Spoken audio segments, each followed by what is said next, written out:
अगर आपको यह कहानी पसंद आती है तो चैनल को सब्सक्राइब करें। तो चलिए शुरू करते हैं। अमेरिका के एक प्राइवेट एयरपोर्ट पर एक बहुत खूबसूरत सी लड़की अपने प्राइवेट जेट पर बैठती है, अपने कुछ स्टाफ और कुछ प्राइवेट बॉडीगार्ड्स के साथ।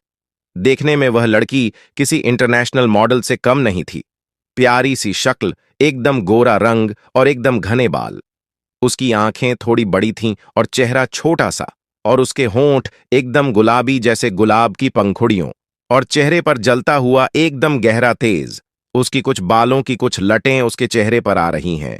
वह अपनी छोटी और पतली उंगलियों से उन्हें अपने कान के पीछे करती है। उसके पहने हुए वेस्टर्न कपड़े उसे और अधिक आकर्षक लगाते हैं। चेहरे पर इतना तेज कि कोई इंसान उसे देख ले तो उसके सामने अपना सिर झुका ले।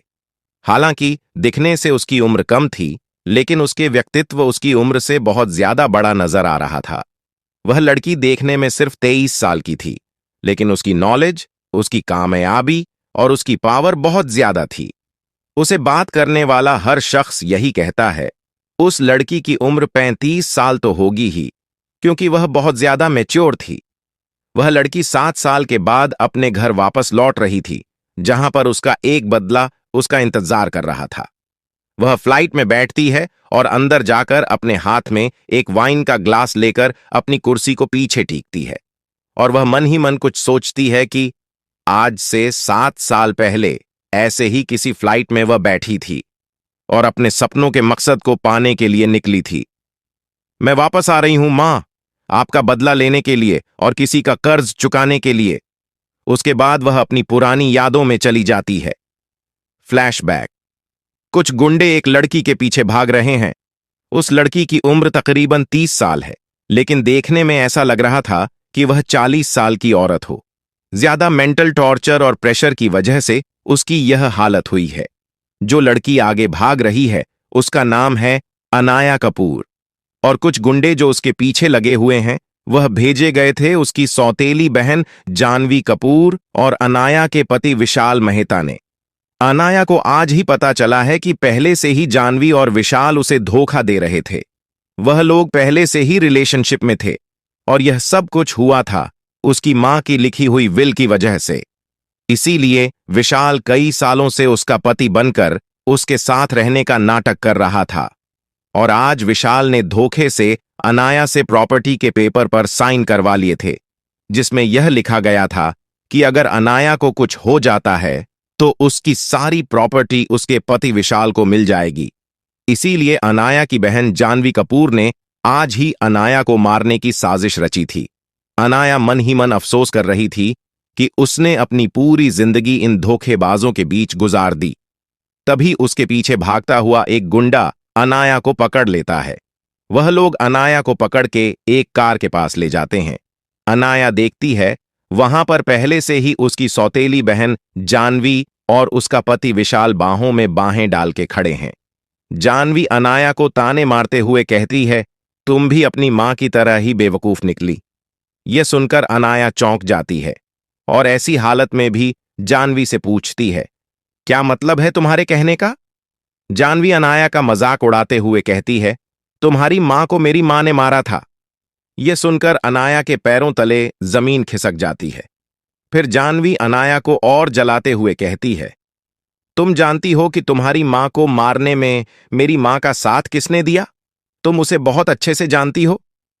यह सुनकर अनाया और ज्यादा टूट जाती है और जानवी से पूछती है, मुझे बताओ इन सब में कौन कौन शामिल था?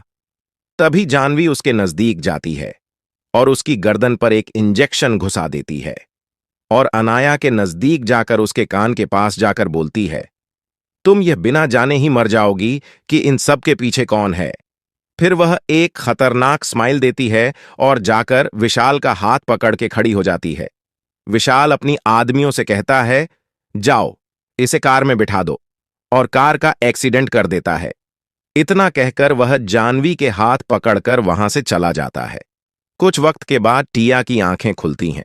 वह देखती है कि उसकी कार का एक्सीडेंट हो चुका है, और वह लड़खड़ाते हुए कार से बाहर निकलती है। वह पास से गुजरती एक कार से टकरा जाती है। उस कार में से एक ड्राइवर निकलता है और उसके पीछे पीछे एक बहुत हैंडसम और यंग लड़का बाहर निकलता है। देखने में उस लड़के की उम्र तकरीबन 22 से 23 साल लग रही थी। अनाया लड़खड़ाने को हुई तो उस लड़के ने दौड़कर उसे पकड़ लिया। वह लड़का उसके गाल पर हाथ ठपठपाते हुए बोलता है, क्या तुम ठीक हो? और तुम्हारे साथ यह सब कैसे हुआ? अब भी अनाया कुछ बोलने ही वाली थी, तब तक वह बेहोश हो जाती है। वह लड़का अनाया को अस्पताल लेकर चला जाता है। अनाया के सिर पर काफी चोट लगी थी। वह लड़का अपनी जेब से रुमाल निकालकर उसके सिर पर रख देता है। अनाया को अस्पताल में भर्ती करवाने के बाद वह लड़का वहां से चला जाता है और अनाया तकरीबन 2 दिनों तक बेहोश रहती है। जब अनाया की आंखें खुलती हैं, उसे थोड़ा सा अजीब महसूस होता है। वह बिस्तर से उठने को होती है कि तभी वहां पर एक डॉक्टर आता है। अभी अनाया कुछ पूछने ही वाली थी कि वह डॉक्टर तुरंत अनाया के पास आकर उससे पूछता है, अब कैसी हो बेटा? तुम्हें ठीक तो लग रहा है ना? यह सुनकर अनाया चौंक जाती है, क्योंकि वह खुद भी 30 से 32 साल की थी। उस डॉक्टर की उम्र भी तकरीबन 40 साल लग रही थी। अनाया मन ही मन सोचती है, तो वह डॉक्टर उसे बेटा कहकर क्यों बुला रहा है? यही सोचते सोचते अनाया के सिर में दर्द होने लगता है। वह इस बारे में ज्यादा नहीं सोचती। उसके बाद डॉक्टर उसे चेक करने लगता है और अनाया से कहता है, तुम ठीक हो, लेकिन तुम्हें अभी भी बेड रेस्ट की जरूरत है। डॉक्टर अनाया की चेकअप करके वहां से जाता है। उसे जाते देख अनाया एक लंबी आह भरती है। वह खड़ी होकर वॉशरूम की ओर जाने लगती है। तभी डॉक्टर कमरे के दरवाजे पर खड़ा डॉक्टर अनाया से कहता है, बेटा, तुम्हारा सही से इलाज हो जाए, उसके बाद तुम्हें जहां जाना है वहां जाना। अनाया को यह सब थोड़ा अजीब लगता है, लेकिन फिर भी अनाया सिर हिलाकर कहती है, ठीक है डॉक्टर। अनाया का चेकअप करके डॉक्टर वहां से चला जाता है। अनाया फ्रेश होने के लिए वॉशरूम में चली जाती है। इन सभी अजीब फीलिंग से दूर भागने के लिए वह अपना चेहरा पानी से धोती है और फिर आईने में खुद को देखती है। खुद को आईने में देखते ही उसे चक्कर आने लगते हैं और वह इतनी हैरान होती है कि वह लड़खड़ाकर तकरीबन पीछे गिरने को ही हुई थी। उसी पर खुद को गिरने से बचने के लिए अनाया वॉशरूम के प्लेटफॉर्म को पकड़कर खुद को गिरने से बचा लेती है। वह मन ही मन सोचती है कि यह कैसे हो सकता है, मैं इतनी यंग क्यों नजर आ रही हूं। तभी उसे कुछ याद आता है कि किसने उसे बचाया था। जिसने उसको बचाया था, अनाया को उसका चेहरा साफ साफ याद आता है। अनाया इन सब से परेशान होकर अपना सिम मसलने लगती है। वह कुछ सोच रही थी कि उसके साथ क्या हो रहा है। अनाया को अगर इस वक्त कोई देखता तो वह यही समझता कि अनाया एक ऐसा हिरण का बच्चा है जो जंगल से बाहर आकर शहर में भटक गया है। जब अनाया आंखें बंद करके कुछ सोच रही थी, तभी उसे याद आता है कि उसने बाहर जो तारीख देखी थी वह तकरीबन आज से 8-9 साल पहले की ही तारीख थी। वह तुरंत भागकर बाहर आती है और उसके बेड के पास रखा हुआ कैलेंडर हाथ में पकड़कर देखने लगती है। अनाया देखती है कि वह सही थी, इसमें 8-9 साल पहले की ही तारीख है। वह अपने दिमाग पर थोड़ा सा जोर डालती है। तभी उसे कुछ याद आता है कि जब वह 16 साल की थी तब उसका एक्सीडेंट हुआ था, और तब भी उसका एक्सीडेंट कार से ही हुआ था।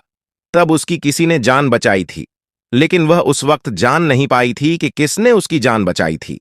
अनाया कुछ सोचने के बाद समझ जाती है कि वह वक्त में पीछे जा चुकी है। इसका मतलब है उसका रिबोर्न हुआ है। अनाया वापस कैलेंडर वहीं पर रखकर दौड़ के वॉशरूम में जाती है और खुद को आईने में निहारने लगती है। आईने में अपने एक्स को देखकर काफी इमोशनल हो जाती है और खुद से कहती है, मम, मैं आपकी मौत का बदला जरूर लूंगी। इन सब के पीछे जो कोई भी है, मैं उसे छोड़ूंगी नहीं, लेकिन उसके लिए मुझे थोड़ा वक्त लगेगा, क्योंकि अभी मैं इतनी कैपेबल नहीं हूं कि मैं उन लोगों का मुकाबला कर सकूं। तभी उसकी मां की डायरी के बारे में याद आता है, जो उसे मारने के वक्त जानवी ने उसे बताया था। वह मन ही मन डिसाइड करती है कि वह कुछ ना कुछ करके उस डायरी तक पहुंच जाएगी।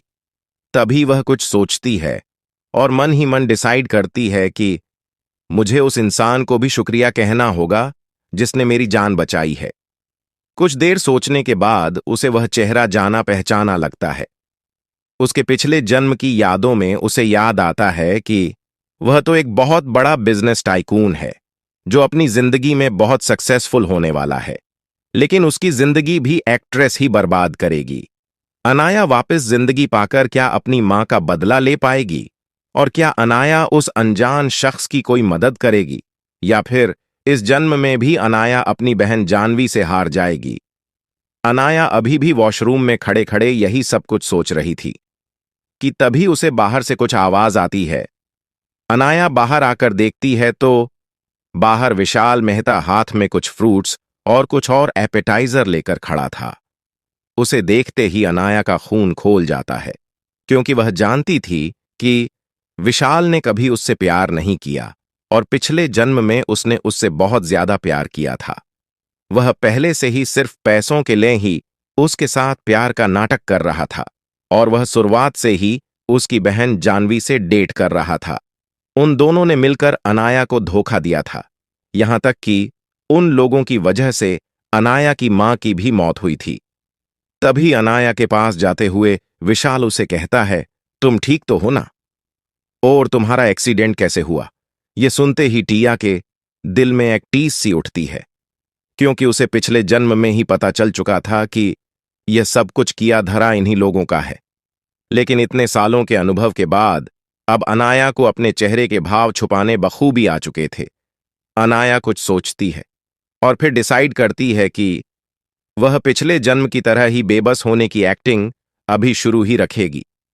पिछले जन्म में विशाल ने इसी वक्त का फायदा उठाया था और वह अनाया के नजदीक आया था और अनाया भी उस पर यकीन करने लगी थी। इसीलिए रोते हुए विशाल के पास जाती है और उसे गले लगाकर रोते रोते कहती है, विशाल, तुम जानते हो मैं बहुत डर गई थी। फिर वह रोते रोते अपने आंसू पोंछते हुए एकदम कर्कश आवाज में विशाल से कहती है, तुम जानते हो मैं जब उठी तब यहां पर कोई भी नहीं था। मैं कितनी डर गई थी। प्लीज तुम मुझे छोड़कर मत जाना। अभी वह इतना ही बोली थी कि पीछे से उसकी सौतेली बहन जानवी आती है, उनके डेट के साथ। अनाया को विशाल के करीब देखकर जानवी के दिल में दर्द सा उठता है। फिर भी वो एक नकली मुस्कान के साथ अनाया के पास आते हुए कहती है, दीदी आप ठीक तो हो? आप कुछ हुआ तो नहीं? तभी अनाया के पापा आते हुए कहते हैं, बेटा तुम ठीक हो ना? तुम्हें कहीं चोट तो नहीं लगी? हमें हॉस्पिटल से फोन आया तब पता चला कि तुम्हारा एक्सीडेंट हो चुका है। तुम जानते हैं हम 2 दिनों से कितने परेशान हैं और तुम्हें ढूंढ रहे थे। इस जन्म में अनाया के पास एक खास खासियत थी, वह किसी के भी दिमाग में चल रही बात को जान सकती थी। ऐसा कह सकते थे वह किसी का भी दिमाग पढ़ सकती थी। वह अपनी बहन जानवी और अपने पापा का दिमाग पढ़ चुकी थी। हालांकि उसकी बहन जानवी के दिल में उसके लिए कोई ज्यादा अच्छी फीलिंग्स नहीं थी। वह तो उसे नफरत ही करती थी और वह बात अनाया भी जानती थी। लेकिन उसके पापा के दिमाग पढ़ते ही अनाया के दिल में दर्द सा उठा, क्योंकि उसके पापा के दिमाग में भी यही चल रहा था कि यह अभी तक जिंदा है। यह देखते ही अनाया टूट के बिखर गई। अनाया को इतना बुरा इसलिए लग रहा था क्योंकि उसे लग रहा था भले ही इस दुनिया में कोई भी उसका अपना ना हो, लेकिन उसके पापा तो अभी भी उसके अपने ही थे। 2 जन्म लेने के बाद आज अनाया को यह भी पता चल गया कि उसके पापा भी उसके अपने नहीं थे। वह समझ गई कि उसके पापा भी इन सब में शामिल हैं, लेकिन वह यह नहीं जानती थी कि जब वह उन्हीं की बेटी है तो फिर वह उसे मारना क्यों चाहते थे। अनाया समझ गई थी कि कई ऐसे राज भी हैं जो अभी तक उसे नहीं पता है, इसीलिए वह कुछ ज्यादा बोलती नहीं है और ऐसे ही एक्टिंग करती है जैसे अभी भी वह उन लोगों पर बहुत ट्रस्ट करती है। थोड़ी ही देर में अनाया सिर पकड़कर बैठ जाती है और बेहोश होने का नाटक करती है। अनाया के पापा तुरंत डॉक्टर को बुलाते हैं। डॉक्टर थोड़े चेक के बाद अनाया के पापा से कहता है, यह बिल्कुल ठीक है, शायद एक्सीडेंट के सदमे से यह बेहोश हो चुकी है। अच्छा होगा ये थोड़ी देर आराम करें तो अपने आप ठीक हो जाएगी, या फिर इन्हें कुछ वक्त के लिए ये से दूर भेज दीजिए, तो यह सब कुछ भूलने में इन्हें आसानी होगी। अनाया आंखें बंद करके दिया सब कुछ सुन रही थी। वह जानती थी कि उन लोगों में से कोई भी रात को उसके पास नहीं रुकने वाला, इसीलिए वह अपनी मॉम के पुराने घर में जाकर डायरी को ढूंढना चाहती थी, जिसमें उसकी मॉम ने अपनी जिंदगी के सारे राज्य लिखे हुए थे। अनाया इस जन्म में कोई भी गलती नहीं करना चाहती थी, जो गलतियां उसने अपने पिछले जन्म में की थी। अनाया को अपने पिछले जन्म के बारे में सब कुछ बहुत अच्छे से याद था, क्योंकि पिछले जन्म में उसकी ममेरी बहुत अच्छी थी, इसीलिए उसे सारी चीजें बखूबी याद थी। ऐसा कहना गलत नहीं था कि अनाया की मेमोरी फोटोकॉपी मेमोरी थी, जो आम लोग जिस चीज को करने में घंटों बिता देते थे, वह सभी चीजें अनाया कुछ ही वक्त में याद कर लेती थीं। और ऊपर से इस जन्म में तो उसके पास एक और खासियत थी कि वह किसी का भी दिमाग पढ़ सकती थी। बस उसकी आंखें उससे मिलने की देरी है। जैसे ही रात हुई और अनाया को ऐसा लगा कि बाहर सभी लोग सो चुके होंगे, वह खिड़की के पास पहुंचती है और इधर उधर देखती है। वह अपने वार्ड का दरवाजा अंदर से बंद करके खिड़की के पास से अपने पास वाले कमरे में जाती है और वहां से किसी के पड़े हुए काले कपड़े और हुड्डी पहनकर हॉस्पिटल से बाहर निकल जाती है। अनाया वहां से सीधे ही अपनी मॉम के पुराने घर पर चली जाती है। उसकी मॉम के पुराने घर पर वह जाकर इधर उधर देखती है तो वहां सभी उसकी मॉम की चीजें ही रखी हुई थीं। अनाया को यह घर बखूबी याद था। उसे इस घर की छोटी से छोटी चीजें याद थीं, क्योंकि वह पिछले जन्म में भी तकरीबन हर महीने यहां पर एक बार जरूर आती थी।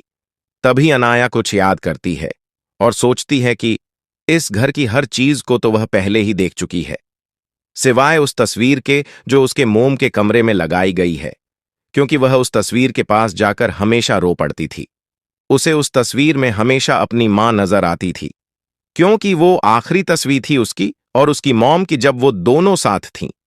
वह तुरंत उसकी मॉम के कमरे में जाती है और उस तस्वीर को गौर से देखने लगती है। वह तस्वीर तकरीबन एक दरवाजे जितनी बड़ी थी।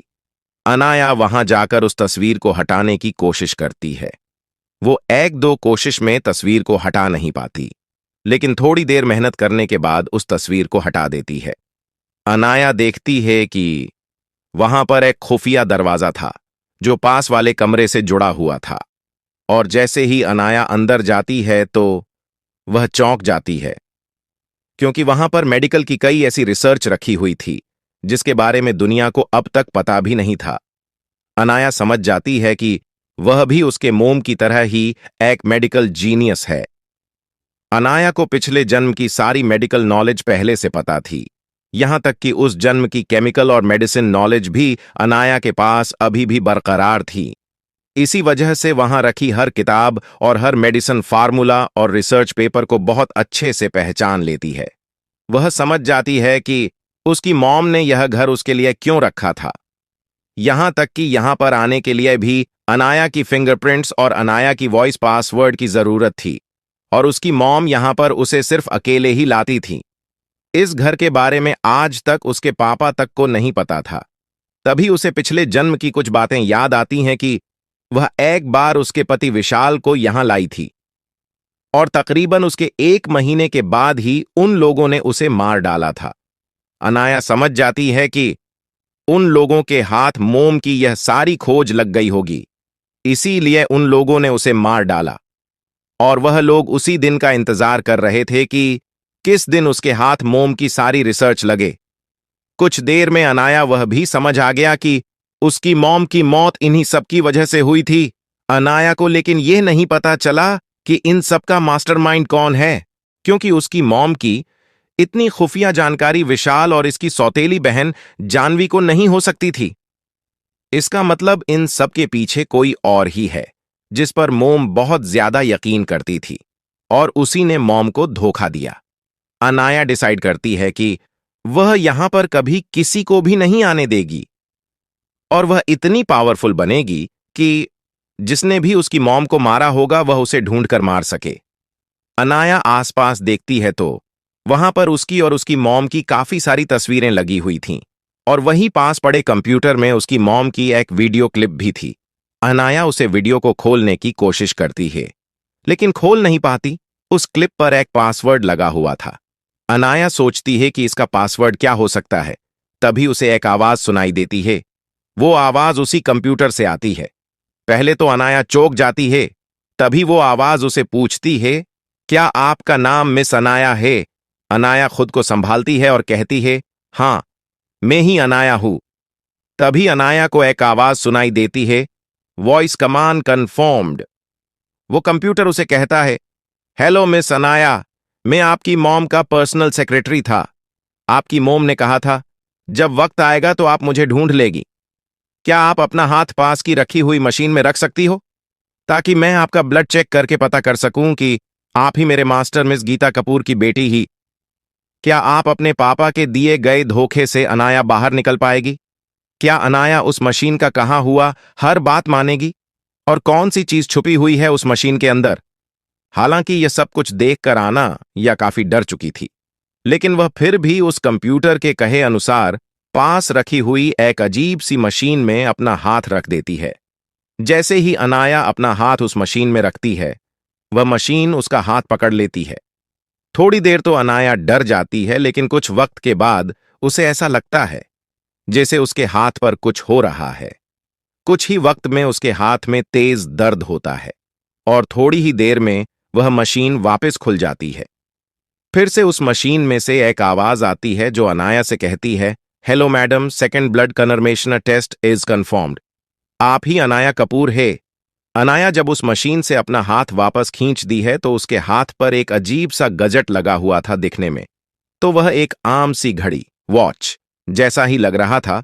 तो अनाया उसे अपने दूसरे हाथ से छू लिया। वह गैजेट एक्टिवेटेड हो गया और अनाया से पूछता है, पासवर्ड प्लीज।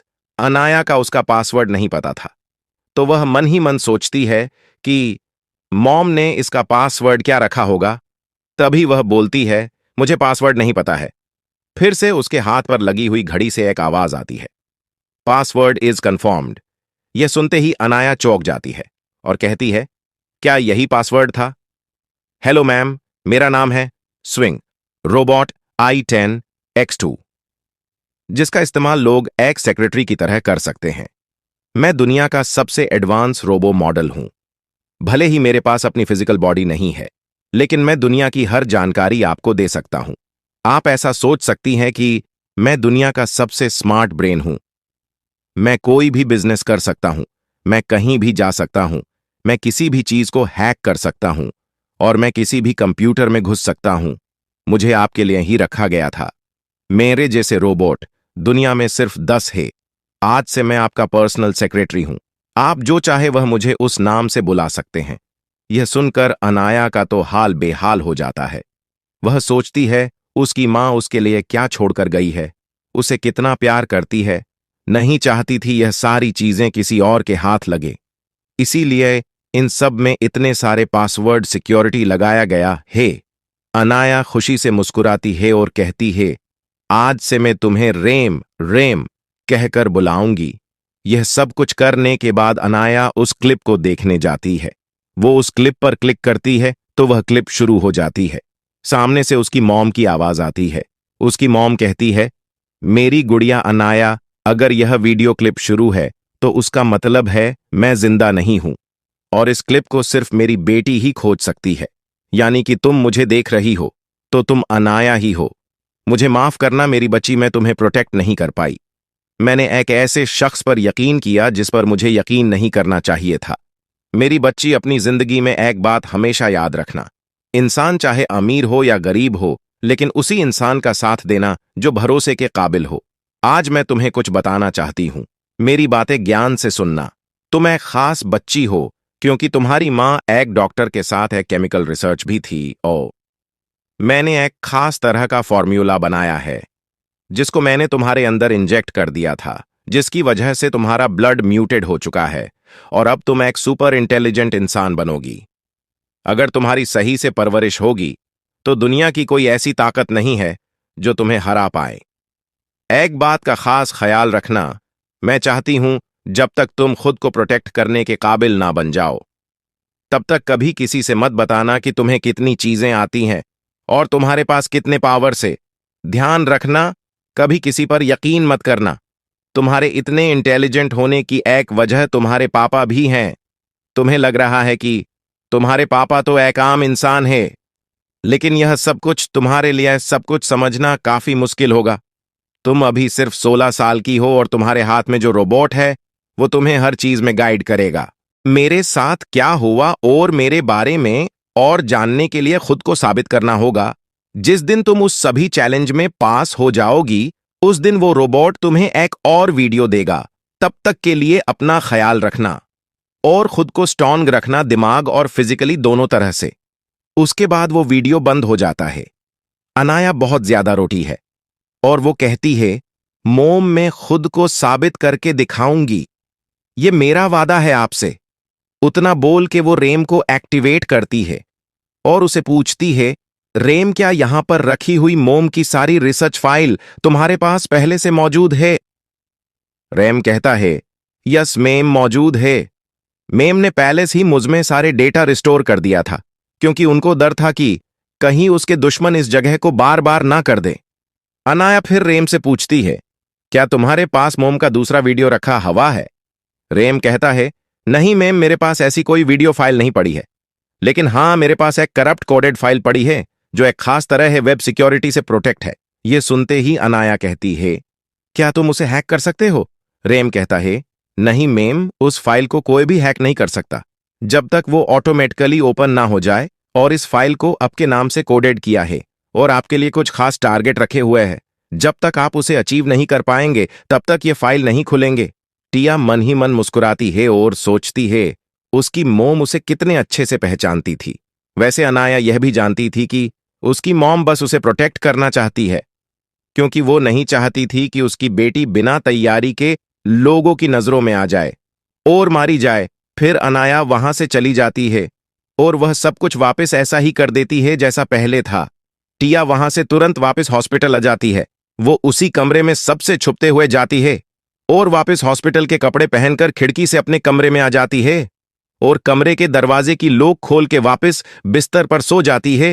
सुबह उन अनाया को चेक करने को उसके सौतेली बहन और धोखेबाज पति विशाल आते हैं और उसके साथ डॉक्टर भी आते हैं। डॉक्टर अनाया का चेकअप करते हैं और फिर उसे कुछ दवाइयां निकाल कर देते हैं। अनाया उस दवाई की स्मेल से ही पहचान जाती है कि यह दवाई नहीं है। यह दवाई उसे ठीक नहीं बल्कि और ज्यादा बीमार कर देगी। और पिछले जन्म में ऐसा हुआ भी था कि इस एक्सीडेंट के बाद वह बहुत ज्यादा बीमार रहने लगी थी। इसी की वजह से वो अपनी जिंदगी में कुछ भी कर नहीं पाई थी, ना ही कोई नई स्किल्स सीख पाई थी। यही वक्त था कि घर पर अकेले रहने की वजह से विशाल को उसके करीब आने का मौका मिला था और उसने उस धोखेबाज इंसान पर भरोसा कर लिया था। उस समाज जाती है कि ये सब कुछ उसके साथ उसकी सौतेली मां और बहन का ही किया धरा था। हालांकि अब तो उसे थोड़ा थोड़ा अपने पापा पर भी शक हो रहा है, लेकिन वो शक जाहिर करके खुद के लिए कोई मुसीबत नहीं खड़ी करना चाहती थी। वह बिना किसी की नजर में आए वह दवाई फेंक देती है और पानी पी लेती है। उसके बाद वो डॉक्टर वहां से चले जाते हैं। तभी उसकी बहन जानवी अपनी झूठी मुस्कान के साथ अनाया की फिक्र करते हुए पूछती है, क्या आप ठीक हो दीदी? आपको अपनी चोट पर ज्यादा दर्द तो नहीं हो रहा? आप आराम करें। उसी वक्त विशाल भी उसके पास आता है और कहता है, जानवी ठीक कह रही है, क्या तुम ठीक हो? तुम्हें कोई प्रॉब्लम तो नहीं है ना? अनाया भी अपने चेहरे पर एक झूठी मुस्कान के साथ कहती है, नहीं मैं बिल्कुल ठीक हूं, और जम्हाई लेते हुए कहती है, मुझे नींद आ रही है, मैं थोड़ा सोना चाहती हूं। इतना बोलकर वो लेट जाती है और उसकी बहन जानवी और विशाल वहां से चले जाते हैं। बाहर जाते वक्त जानवी के चेहरे पर एक खतरनाक स्माइल होती है। वह मन ही मन कहती है, अब तुम्हें पूरी जिंदगी इतना ही बीमार रहना है अनाया, और जो कुछ भी तुम्हारा है वह अब सब कुछ मेरा हो जाएगा। बोलकर वह प्यार से विशाल का हाथ पकड़ती है और विशाल से चापलूसी करते हुए कहती है, चलो विशाल, हम चलते हैं। कहीं बाहर खाना खाने मैंने आज ब्रेकफास्ट नहीं किया है। विशाल भी प्यार से पूछता है, ठीक है, तुम बताओ कहां जाना चाहती हो? जानवी खुश होते हुए कहती है, जहां तुम ले जाओ, और उसका हाथ को और ज्यादा टाइट से पकड़ लेती है। क्या अनाया इस जन्म में हर साजिश से बच पाएगी? और क्या वह इस जन्म में खुद को सुरक्षित रख पाएगी? क्या होगी अगली थानवी की चाल अनाया को हमेशा के लिए बर्बाद करने के लिए? दूसरी ओर कमरे में बैठी हुई अनाया सोच रही थी कि वह किस तरह इन सब से बाहर निकले और यहां से दूर जाइए, क्योंकि वह इन लोगों के साथ रहकर तो अपनी ग्रोथ नहीं कर पाएगी। यह लोग हर वक्त उसके लिए कोई ना कोई साजिश करते रहेंगे और वह सिर्फ उसे बचने के बारे में सोचती रहेगी, जिसकी वजह से वह खुद में इंप्रूवमेंट नहीं ला पाएगी। तभी उसे कुछ याद आता है और उसके चेहरे पर एक खतरनाक स्माइल आ जाती है। इसे पिछले जन्म का एक इंसिडेंट याद आता है और वह खुद को बचाने की तरीके के बारे में सोच लेती है। उसके बाद वह अपना हाथ आगे कर कहती है और रेम से कहती है, रेम, मुझे तुम्हारी मदद चाहिए। उसके हाथ में बंधे हुए गैजेट से आवाज आती है, मैम कहिए, मैं आपकी क्या मदद कर सकता हूं? अनाया कहती है, रेम, तुम इस हॉस्पिटल के डेटाबेस को हैक करो और मेरी न्यू लेटेस्ट रिपोर्ट में कुछ बदलाव कर दो। रेम कहता है, मैम आप किस तरह का बदलाव करना चाहती है? अनाया कहती है, रेम, तुम इस रिपोर्ट में यह लिख दो कि मुझे एक खास किस्म की स्किन डिजीज है जिसका नाम ब्लूबेरी सेंटोसिस है और जिसकी मैं फर्स्ट स्टेज पर हूं। और मेरा एक और काम करो दो, जाकर नेट पर एक ऐसी वेबसाइट क्रिएट करो जिसके अंदर इस डिजीज के बारे में कुछ लिखे हुआ एक ब्लॉग रख दो और इसके इलाज की जगह माउंट आबू के बर्फीले गांव में रखना। रेम पूछता है, मैं आप ऐसा क्यों करना चाहती है? अनाया कुछ सोचते हुए कहती है, क्योंकि मैंने उस गांव के बारे में सुना है। वहां पर कहीं भी नेटवर्क नहीं आता है और ना ही कोई इतनी जल्दी वहां आ जा सकता है। मैं यहां से दूर जाकर अपने करियर के बारे में फोकस करना चाहती हूं, इसलिए मुझे इन लोगों से दूर जाना होगा और मेरे लिए जाने के लिए वह सबसे अच्छी जगह है। रेम बिल्कुल वैसा ही कर देता है जैसा करने के लिए उसे अनाया ने कहा था। 2 दिनों के बाद अनाया को हॉस्पिटल से छुट्टी मिल जाती है, लेकिन अब तो उसे वह घर काटने को दौड़ता था, क्योंकि उसे लगता था यहां हर जगह सिर्फ उसकी मॉम के कातिल ही नजर आ रहे हैं। वह जल्द से जल्द उस जगह को छोड़कर जाना चाहती थी और हुआ भी वैसा। उसके डैड और डॉक्टर की मीटिंग रखी गई, वह भी उसके घर पर ही रखी गई थी। अनाया उन लोगों की बात छुपकर सुन रही थी। डॉक्टर कहते हैं, आपको कुछ भी करके अनाया को यहां से भेजना ही होगा। तभी अनाया की सौतेली मां कहती है, हम ऐसा नहीं कर सकते। अगर वह यहां से चली गई तो उसके नाम जो यह जायदाद थे वह भी उसके साथ चली जाएगी और हम फिर उस पर काबू नहीं कर पाएंगे। वह डॉक्टर कहता है, लेकिन आप बात की गंभीरता को नहीं समझ रही है। अगर वह यहां रही और वह डिजीज ज्यादा फैल गया तो आप में से कोई भी इन्फेक्ट हो सकता है और आप सब के सब बीमार पड़ जाओगे। अभी वह डिजीज फर्स्ट स्टेज पर है तो आप उनका इलाज कर सकते हैं, हालांकि इसका इलाज काफी लंबा है। अनाया को कुछ सालों तक घर से दूर रहना पड़ेगा, लेकिन आप सबकी इसी में भलाई है। अनाया की मॉम कहती है, लेकिन हम उसे भेज कहां रहे हैं? वो डॉक्टर कहते हैं, अब तक इस डिजीज का सिर्फ एक ही इलाज है, वह भी दूर दराज एक छोटे से गांव में, और अनाया को वहीं पर रहना होगा। वहां जाना भी आसान नहीं है। अनाया की मां कहती है, क्या वहां पर अनाया अकेली ही रहेगी? वह डॉक्टर कहता है, नहीं मिसिस कपूर, वहां पर वह अकेली नहीं होगी।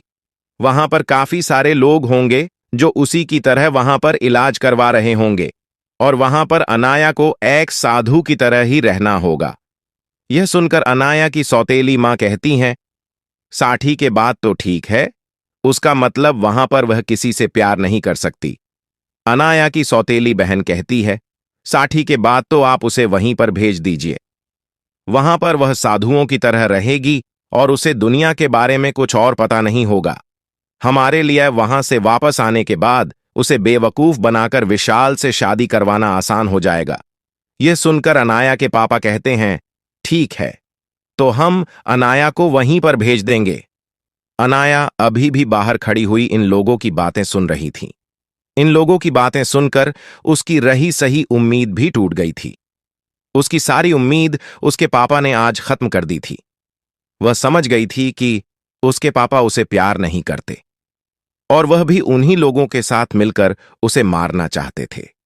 आज से अनाया डिसाइड कर चुकी थी कि वह सिर्फ अपनी मॉम के लिए जाएगी और उसी के सपनों के लिए जिंदा रहेगी। यही सोचते हुए वह कमरे में चली जाती है। दूसरे दिन सुबह अनाया के पापा अनाया के पास आता है और उस वक्त अनाया गार्डन में बैठी हुई थी। वह उसके पास आकर कहते हैं, बेटा, मुझे तुमसे बात करनी है। अनाया तो पहले ही समझ चुकी थी कि वह क्या बात करने आए थे, लेकिन फिर भी वह एक्टिंग करते हुए कहती है, पापा, कहीं ये ना आपको क्या बात करनी है। अनाया के पापा कहते हैं, बेटा, तुम्हें एक खास तरह की बीमारी है जिसके इलाज के लिए तुमने यहां से दूर जाना होगा।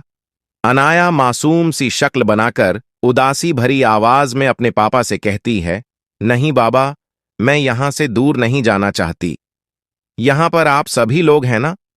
अनाया के पापा भी एक्टिंग करते हुए अनाया के सिर पर हाथ रखते हुए कहते हैं, नहीं बेटा, तुम्हारा इलाज यहां नहीं हो सकता।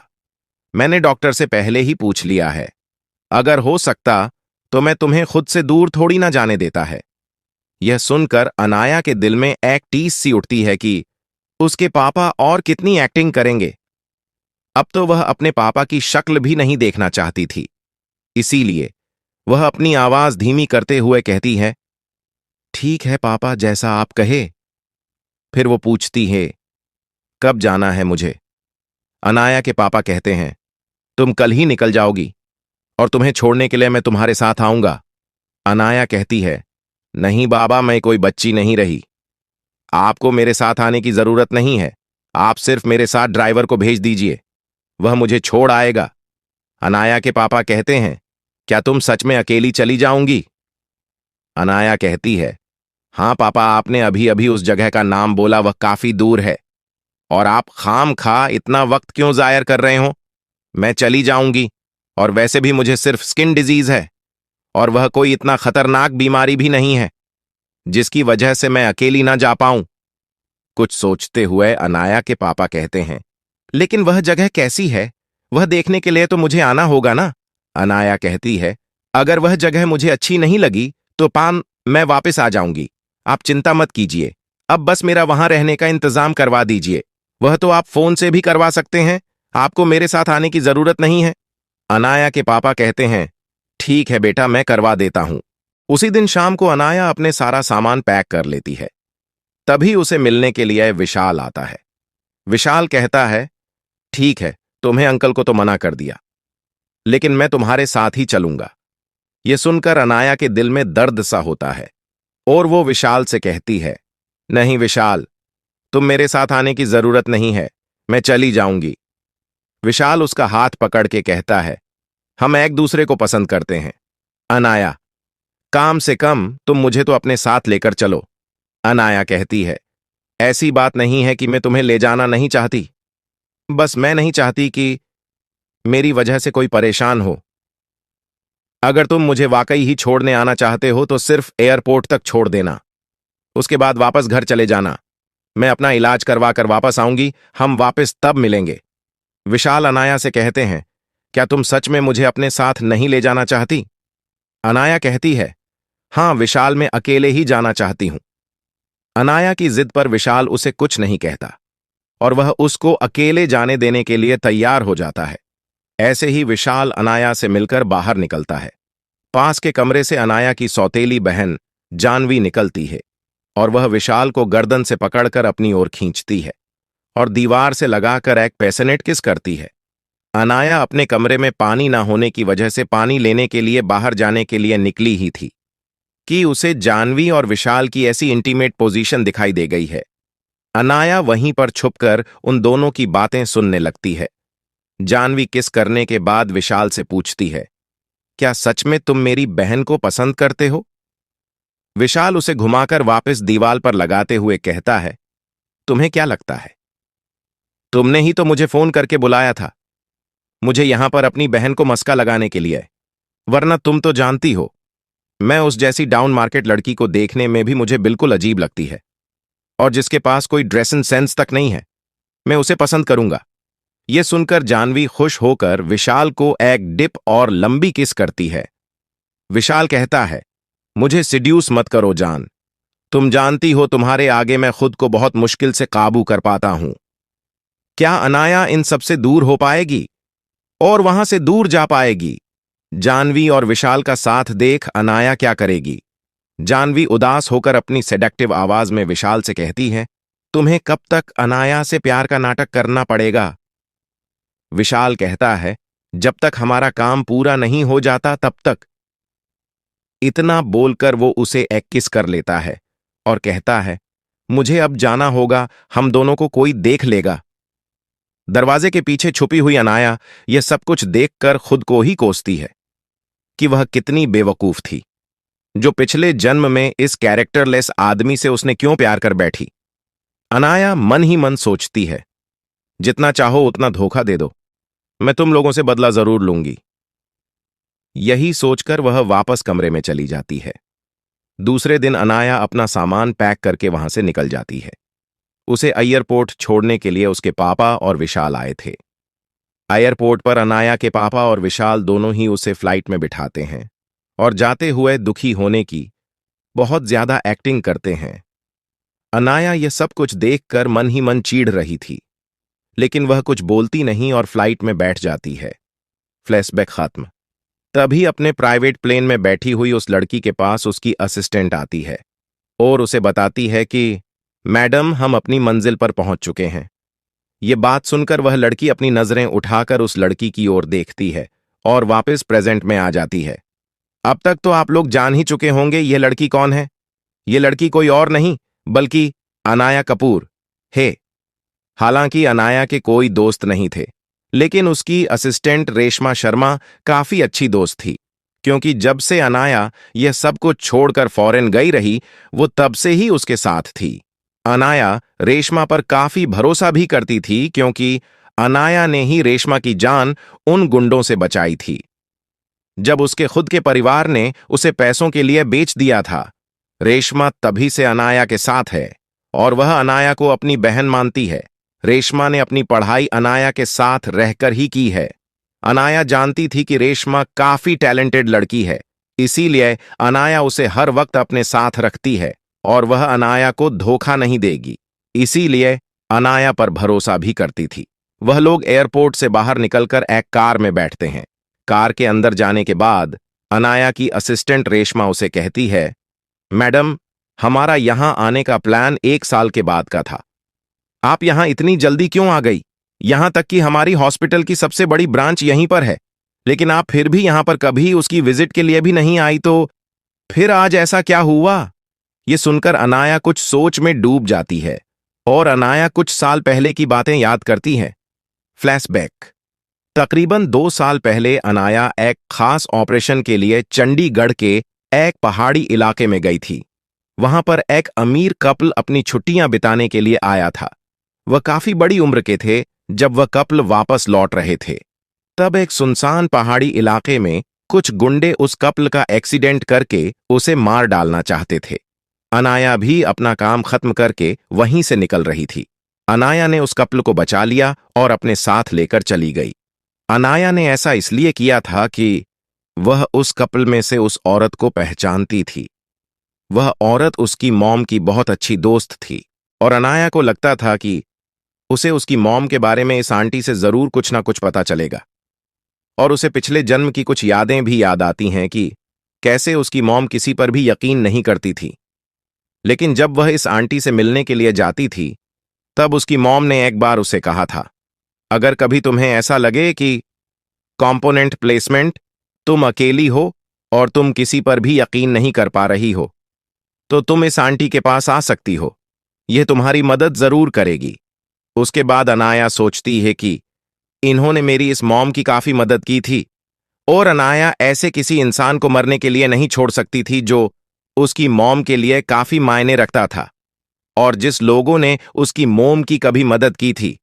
अनाया उन लोगों को भले ही अपने साथ ले गई थी और उनका इलाज कर रही थी, लेकिन उन दोनों में से एक कोमा में चला गया था। उसके बाद वह लोग उसी के साथ रहने लगे और दुनिया के लिए वह लोग मर चुके थे। उसकी एक वजह थी कि इन लोगों के बहुत सारे दुश्मन थे और उस आंटी ने कहा था कि अगर वह दुनिया के सामने आई तो उसके बेटे के लिए प्रॉब्लम और ज्यादा बढ़ जाएगी और जब तक उसके हस्बैंड ठीक नहीं हो जाते तब तक वह दुनिया के लिए मरे हुए ही रहना चाहते थे। और आज अनाया का यहां आने की वजह भी यही थी, क्योंकि अनाया ने जब उस आंटी की डिटेल निकलवाई थी तब उसे पता चला था कि उस आंटी का नाम सीमा रावत और उस अंकल का नाम राजीव रावत है। और उसका एक बेटा भी है जिसका नाम हर्षवर्धन रावत है। अनाया जब उसकी फोटो देखती है तो वो चौंक जाती है। वो चेहरा अनाया ने पहले भी देखा था।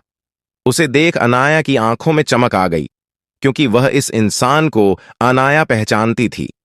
यह वही इंसान था जिसने उसकी जान 7 साल पहले जान बचाई थी और उसे हॉस्पिटल पहुंचाकर चला गया था। हालांकि यह बात अनाया खुद नहीं जानती थी कि वह उस इंसान को थोड़ा थोड़ा पसंद करने लगी थी जिसमें उसकी जान बचाई थी, क्योंकि उस इंसान की वजह से आज उसे वापस जीने का और अपनी मॉम के कातिलों से बदला लेने का मौका मिला था। और अगर जरूरत पड़ती तो वह उस इंसान के लिए कुछ भी कर सकती थी। इतना ही नहीं, जब से उसे पता चला था कि सीमा रावत का बेटा हर्षवर्धन रावत है, तब से वह छुपकर उसकी कभी कभार मदद भी कर दिया करती थी, क्योंकि हर्षवर्धन रावत के बहुत सारे दुश्मन थे और उसमें से ही आज हर्षवर्धन रावत को एक लड़की फंसाने वाली थी।